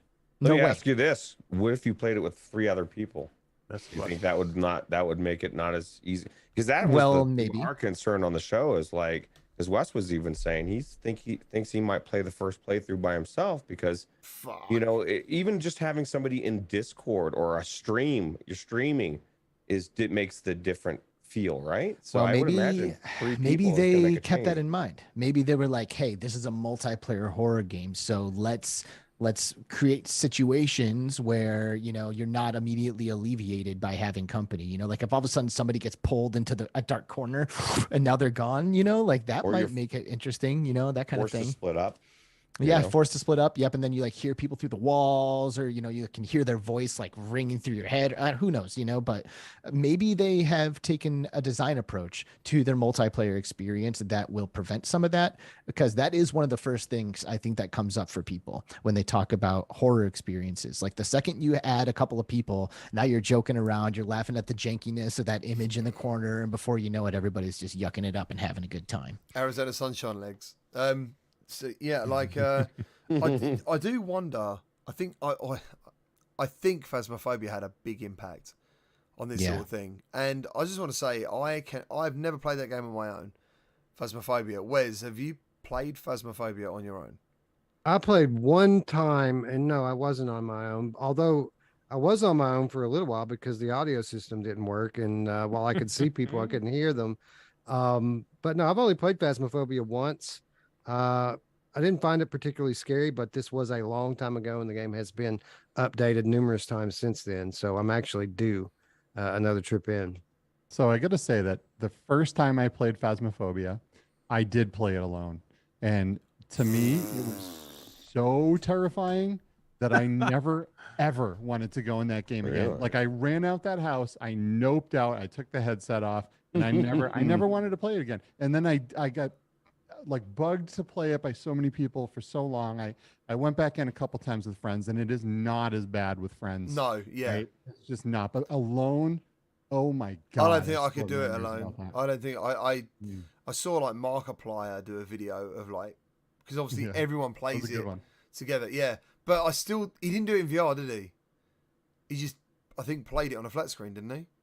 I did see him do it once in VR. Oh no, I know he's played. But I thought he was with other people. I mean, if he did do it on his own, fair play. I just don't think it's weird because like someone's Markiplier just said, Cosmodread is still the scariest game he's played, and he says the sound design is brilliant. There's something about Phasmo that just feels so different to anything else, and I think it might be the white noise. That when you go into a property and that white noise hits you, it screws me up. Like I couldn't even do the tutorial of Phasmophobia. Dude, for me, it's like the light and dark aspects of it. Like, you go into these dark rooms, and like when someone leaves you alone in there, and you're just like in this dark room with like just your flashlight. Like, I feel like the lighting effects in there are really, really good. So I get afraid of the dark in Phasmo. What's your favorite? I mean, it's October soon. It's Halloween time. So favorite scariness? Yeah, I mean, I will say that Cosmodread is far from it. I feel like Cosmodread is a walk in the park compared to like other games that are like specifically horror experiences. Propagation is the one that got the biggest reaction out of me. Playing Propagation solo, I like the images, the visuals in there, and the sound design in there. Like the visuals are amazing. Man, it was like seriously fight or flight. Like 5 minutes into it, and then Affected the Manor, honestly, is one that probably got the most audible jumps out of me. Like it's just designed to get you, and it will. There's no way you can do Affected the Manor without getting a jump scare. Cool. I screamed a legit couple times playing Rush of Blood. I mean, that game scared the crap out of me a few times. Pretty bad. Yeah. And I don't like VR horror. Like there's something that's so real, you know what I mean? And your body reacts so similar to that fight or flight scenario, right? And I just try to avoid it, but I will sometimes go into experiences around Halloween. That being said, I did play through the entirety of Resident Evil 7 in VR. It's such a phenomenal game. Oh yeah. But that's scary. Every time I went to go in there, it was like 15 minutes of me prepping, right? And being like, okay, it's just a game. You're okay. Look around. You're just in this room. It's okay, right? Like, and really having to like psych myself up, and then I Straight manage up, man. to, but yeah, it's terrifying. I'm just not a Just huge crossing a horror fan. door threshold in Resident Evil 7 Yeah. was like impossible for me to do. I would like get to a Mhm. door and I'd be like, oh no. Do you remember what were the things, like the black things with the big teeth? Do you remember, Oh, like yeah. the first time I saw them, Yeah. I was terrified of that. Like they come out the wall or out of, I don't know, it looks like an oil. Come out of everything. And Yeah. I just remember the feeling of getting the shotgun eventually, and suddenly I'm Yeah. like, now I'm the fucking man. Like I feel Shoes that's on it. the other foot. I loved it. I loved that feeling. Suddenly I was like that, and that reminded me how powerful VR is. I'd never had that in a game before. I'd never that weapon holding that.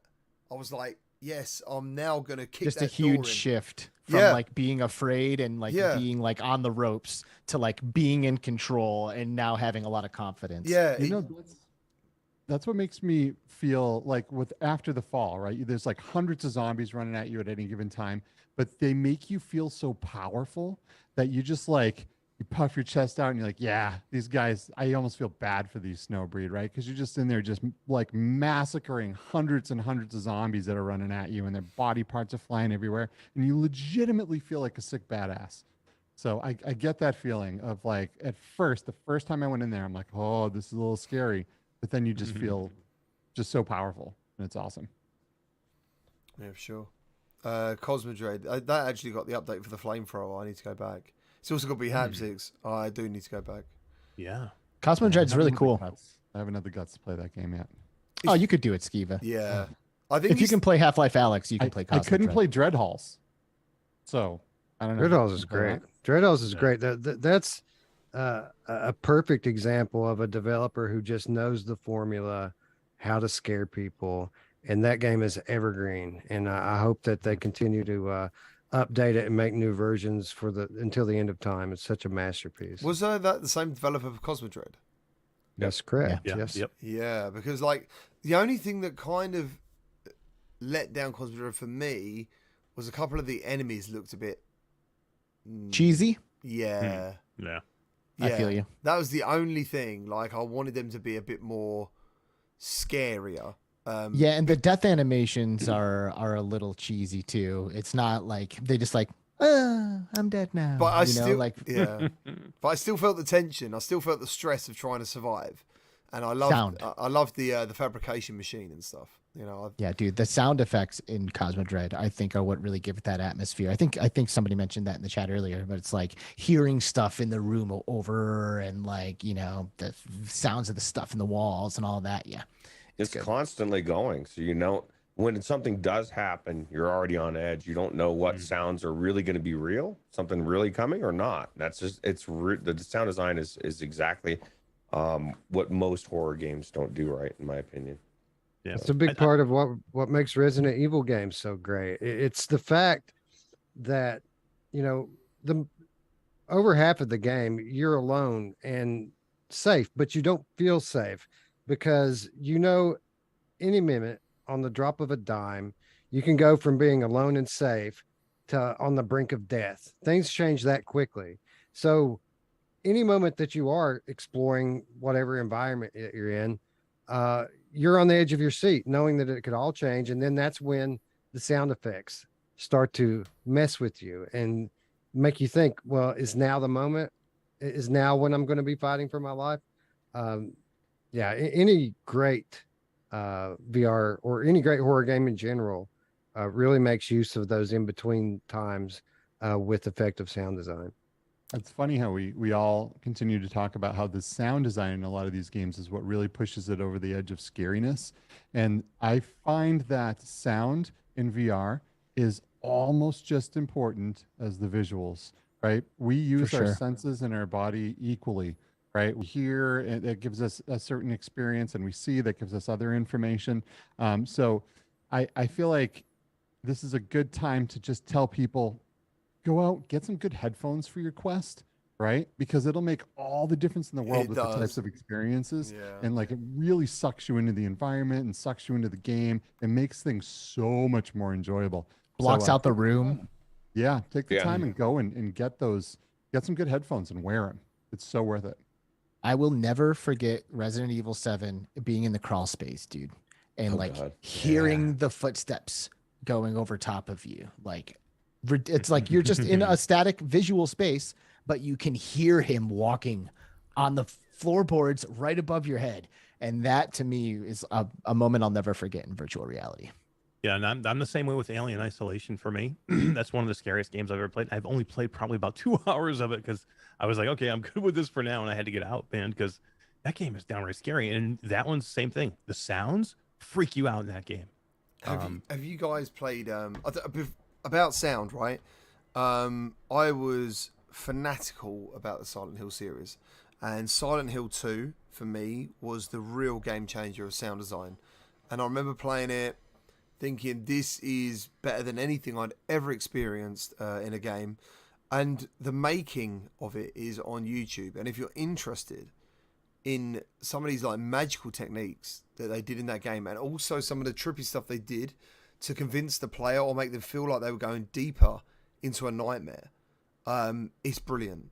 Like even the beginning bit where if you play Silent Hill 2, you go into the forest, and there was a lot of fog, probably graphical fog, but there was a lot of fog, and you just kept running down and down and running and running. And I remember thinking, have I gone the wrong way? Like I've been running forever.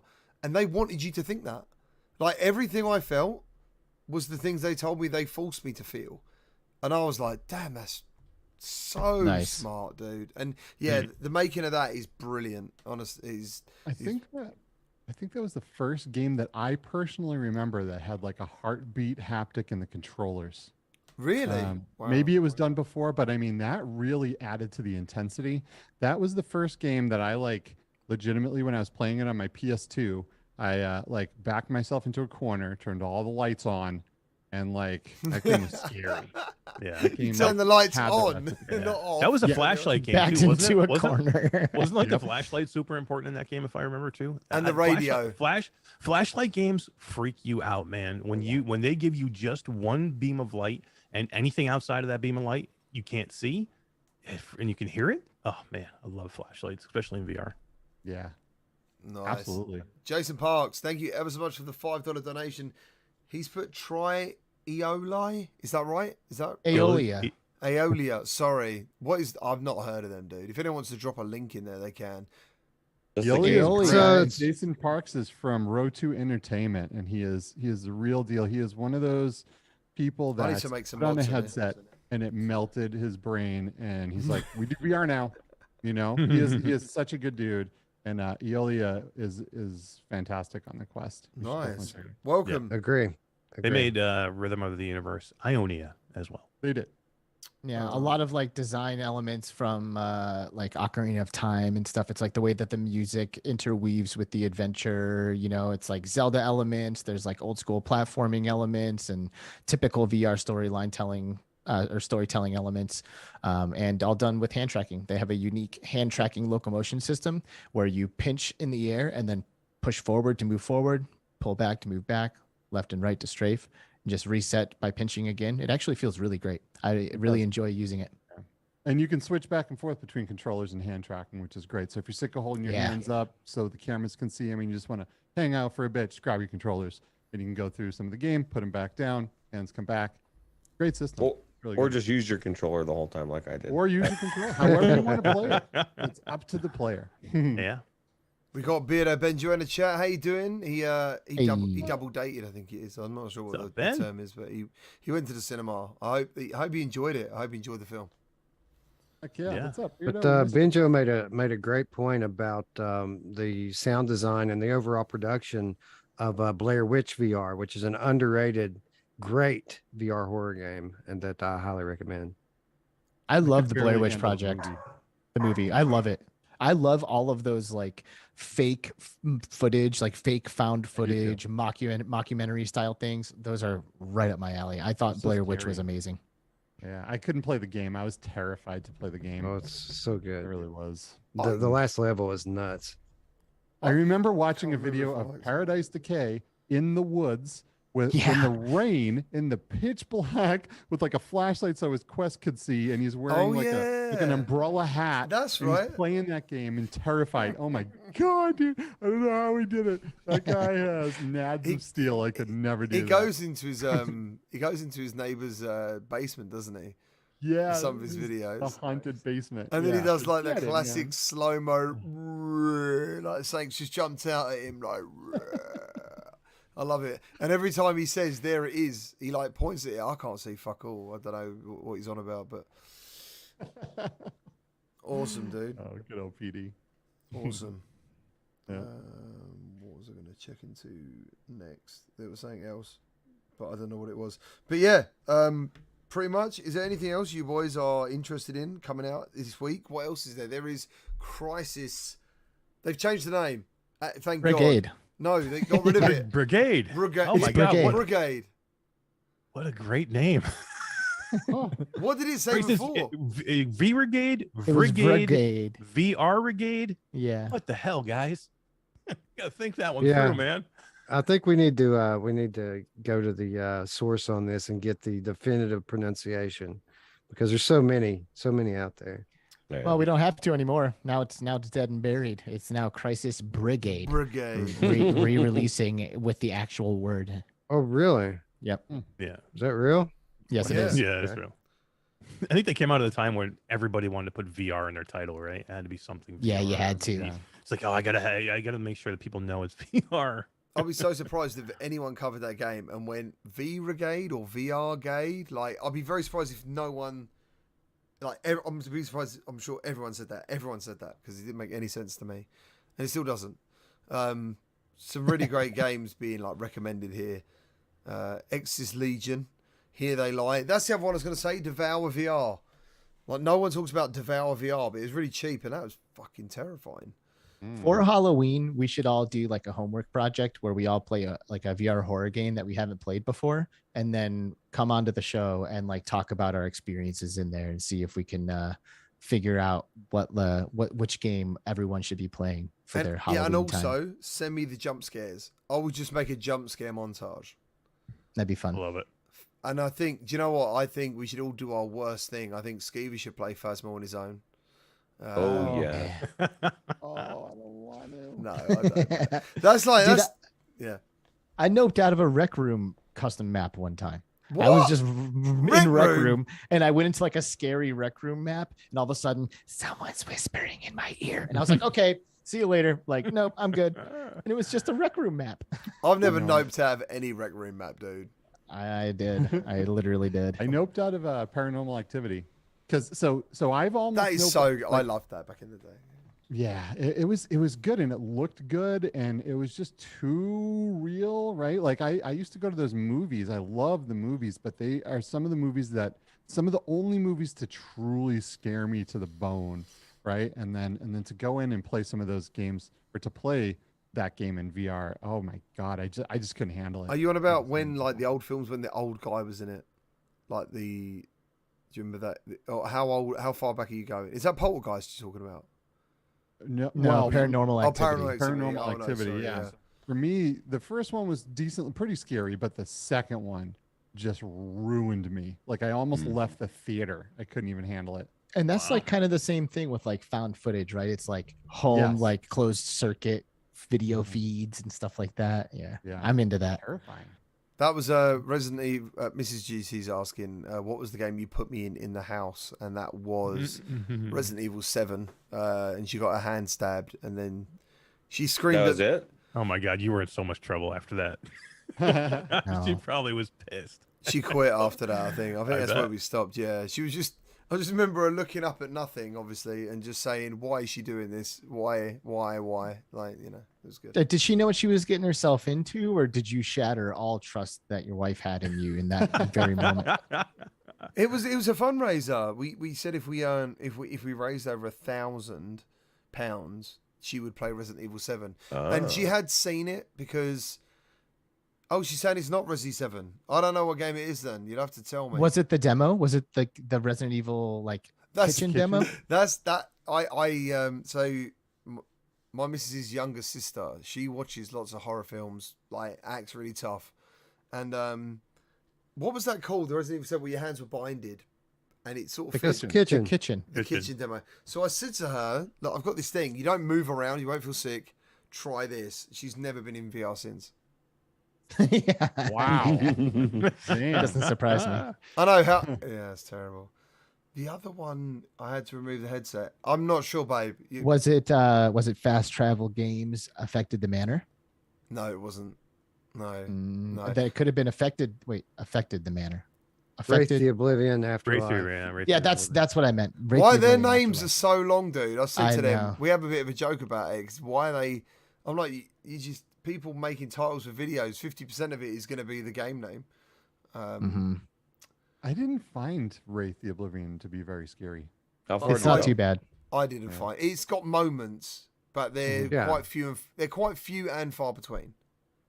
The B haptics actually adds quite a bit with the heartbeat haptics effect. And the shivers. Yeah. Yeah, that I was really amazing. enjoyed the B haptics integration in that one. Haptics makes everything better. When you have haptics, like, do you remember? I don't know if you guys remember when the PS3 came out and they were having a bit of a fight with the people who supplied the haptics and the controllers. And the controllers originally for the PS3 shipped with no haptics at all. And man, what a dead feel it had. It was just so blah, right? And then we eventually got the haptics back. They worked out the deal. New controllers started coming out with haptics, and it was like it was night and day. It's exactly how I feel about body haptics. Like when I go into a game now and I don't feel anything, I feel numb. I feel like, wait, what happened? What's wrong with my body? Why aren't I feeling anything? So I Yeah, feel like the haptics is amazing. I do remember what you're saying now. Actually, PS3 was a terrible launch anyway. The console was massive. It was expensive, and they didn't they like show off early footage of like a boomerang controller, like, and everyone. Yeah. Do you remember that? It was so hideous. It's like, what the hell? That was like the Xbox One controller all over again. What you're describing there, Skiva, is exactly why I opted out of the hand tracking thing, and that's why I can't get past. I need haptics in my hands above all things, and so like I don't care how great the tracking could be perfect. It for 99% of games, it feels weird to not have haptics. So there's a couple case points where it's great. Like I think Demia would be one that would be great. You don't really need to have haptics, but most games you do. Man, I tried so hard to get that done.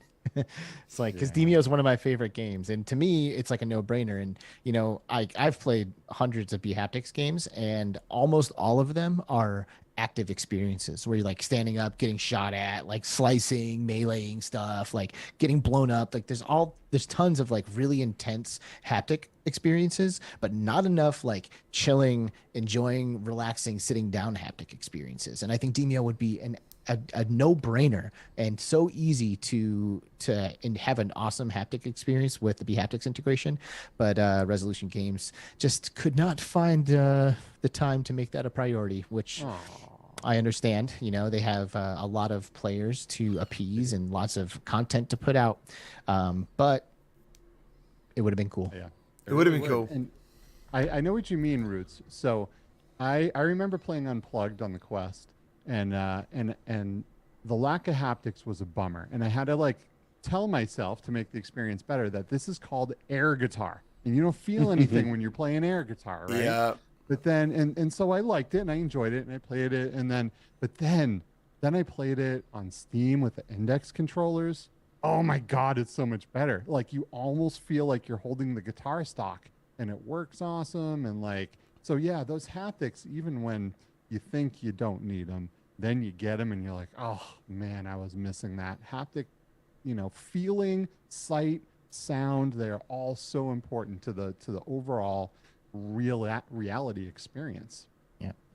That's why haptics can be so important, because we're talking about immersion. We're talking about bringing yourself. That's why, to me, you can take a mediocre, flat horror game, but if you put it in VR, it can be one of the scariest experiences you've ever done. But flat, you're like, it's okay. But if you put a haptic vest on, and you put the headset on, you get the sound with the earphones, and you're surrounded, and you're inside of it, and you can feel somebody touching, putting their hand on your shoulder, freak you out like crazy. I mean, the stuff that we're about to see with like the PlayStation VR 2 is going to warp people's minds, that some people are going to start to need like help. You know what I mean? Some people are not going to be able to handle what they're not going to be able to handle what is reality, what's not reality, and people will freak out, man. Like it's coming. Headset haptics what out of is the box, reality? man. Headset Yeah. haptics out of the box. Hold on, where's he going with this? Skeever's got these crazy ideas. I remember. It's like, aren't we all in What some? is reality? I wish I could add an echo for you there, dude. Don't you like think that we're in some sort of social experiment or something? Not necessarily, but I think what we perceive as reality is not the way maybe it truly is. Well, I that's think there's that's a lot been of proven. Yeah. there's a lot of things out there that would really sway me into thinking that this isn't, maybe it's not a video game, maybe we're not in a computer somewhere, maybe we are, but I think but there's just a lot of things out there that really push me into thinking that this is not what we think. And this is a very long road we could go down right now, but there's a lot of there's just a lot of evidence out there that so Well, question reality, question everything. Yeah, Yes, that's a good thing always. to say to put a bow on that before we go down the rabbit hole. When it comes to haptics in the headset, I think it's a really, really awesome thing. And I think that if developers are smart, they can find ways to utilize those that it will absolutely enhance almost any game's experience. And it's an interesting thing, haptics, because a lot of times, like in VR especially, because we're embodied, like if something happens, like let's say you see an arrow come in and it hits you in the stomach, you would expect to feel something there. But if you don't wear a haptic vest, then you would expect to feel it in your hands, and feeling it in your hands is enough for your brain to say, oh, I just got hit by that arrow. Yeah, something happened. Yeah. Right. So that's what the headset haptics are going to be able to do, is that they can separate damage haptics from like interaction haptics. So like maybe I have recoil in my hands, but when I start getting shot, it's not going to shake my hands on top of the recoil. It'll shake this, or if my base, like Guardians, that game that's coming out from Fast Travel Games, has an awesome haptic integration where when your base is getting attacked, the face vibrates. But when you get shot, like your chest vibrates, so it's like when this starts happening, I know that this is something huge. It's like a piece of information, of urgent information that like helps me play the game better. So I think that if developers can understand the use of haptics, doesn't always have to be entirely literal. Like you don't have to be headshot in order to utilize that. Then we'll start to see a lot of really interesting integrations for it. And I think once we all get used to having that extra piece of haptic information coming in all the time, that there's no going back. I think every headset after that will then feature similar haptic stuff. That's a good question for you. What do you think is the most important haptic? Like if you had to choose, I mean, what do you think is the one that you would have to get? Is it the vest? Is it the gauntlets? Is it the face? It's like on top of controllers, I assume. Yeah. Yeah, because controllers are number one. Like in your hands is by far the most important one. But after that, that is a good question. I would say the vest only because it can do so much. It's a very versatile device. And like I was saying, you can use it to imply things. You can also use it to emulate things, and you can use it to convey information as well. You're embodied in VR, like I said earlier, so you can take advantage of like that directional accuracy and like pinpoint accuracy on the interactions in a way that you can't do if you're limited to just the face piece or the arms. The arms are amazing, but they're usually best for recoil haptics with weapons, impact haptics from melee strikes, grabbing stuff, climbing, all interactions that require your hands. But the vest can be used for that stuff and for taking damage and for conveying information and this and that. So yeah, the vest for sure. Social, right? Being in VR chat or Neos or any Great of these point. social applications, and being able to like hug your friend or pat someone on the back. It's just like, it's crazy to know that someone's hand is there and triggering a response on your body where they're touching. It just brings the experience to another level. Like Alex, I remember you saying that you were in Rec Room. One of the first things that blew your mind about VR was high-fiving someone in Rec Room, and being able to like touch someone and have it be exactly where their hand is on your avatar is just, it just breaks your brain a bit. And I think it's a fantastic use of haptics. Paradise wants to feel someone teabag him. Oh my goodness. Oh wow. Well, I think that's what Yeah, he's like saying. I think that's You what came he's to the saying. right place, PD. We have a lot of people who would jump at this opportunity.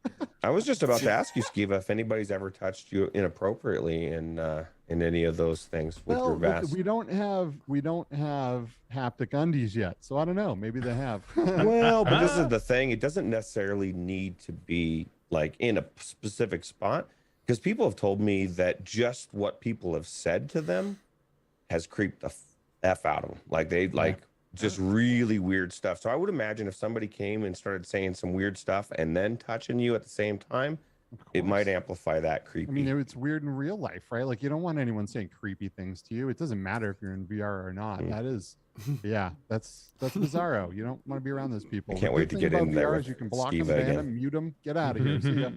Yeah. I can't wait to get in there with you again, Skiva, and see if I can heck push yeah. these boundaries. And that's the answer to Alex's question. Answer to Alex's question. Crotch haptics is the most important.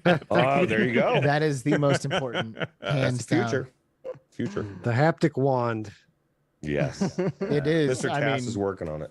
I'm gonna avoid going down this rabbit hole too, but that's a whole nother conversation. That is. It's It coming. is.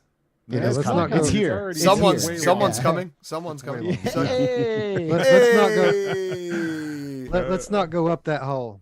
Oh, Oh no. Good night, everybody. Yeah, on that bombshell, it is time to finish the show. Thank you to everyone in chat for joining us today for this exceptionally random chat fest, which I personally really enjoy. It's nice to just catch up with everyone. And I can't believe Monday's come around so bloody fast. Like, oh, it's crazy. flying. Crazy. We Crazy. got a lot of stuff going on. You know, I mean, I don't know. I guess I should only speak for myself, but I have like a million things happening all at once, and the weeks just like slip through my fingers like sand, dude. It's like all of a sudden it's Monday, then it's Friday, then it's Monday, then it's Friday, and it's just like holy And shit. then you're old and you're about to die. And jeez, that sucks. Yeah. Oh, man. Damn. Things got I'm- depressing quick. I'm on my deathbed already. I got Can- 1 foot in the grave. Can my you God. die in a simulation though, Skivo? Can we die in this simulation? Energy cannot be destroyed. Right, and find out next week. Yay.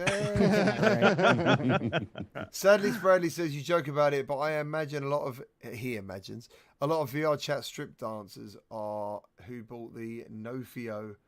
That's true. Oh, I don't know The what most. that is, man. What is that? That's the That's the- wireless for the Valve Index. Oh, okay. Oh, yes. Dude, I saw some pole dancers in VR chat, and I was not expecting to feel how I felt. Yeah, that's the reality, What? right? It was My like, wife's I was in the like, chat. wow. And Mashes. Wow. My wife's Yeah, in the chat. hold on. I you hate. you can go to Steam and Viport and get your feet washed in VR. in Oh Oshi yeah, Wash. Oshi Wash. Oh my God, who doesn't want to wash feet in VR? I absolutely hated the cat-like strip dancers. Hated. Me too. I couldn't remember what I yes, saw. Me too. I just remember I thought it was better than I was expecting. I was like, wow, wait a second. What is this? Whoa, hold on. Why do I feel something right now? What's going on?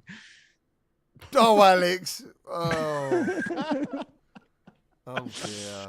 We should have ended the show 15 minutes ago. I know. Yeah, we really you- should. Hey, this is on you to pull the plug, Oh, GT. This is going to keep going until you do. I that. kind of want to I'll just go into keep. VR I chat. kind of want to keep the stream going just to see Oh the comments. no. My wife's like, I'm still here, you know. Oh no!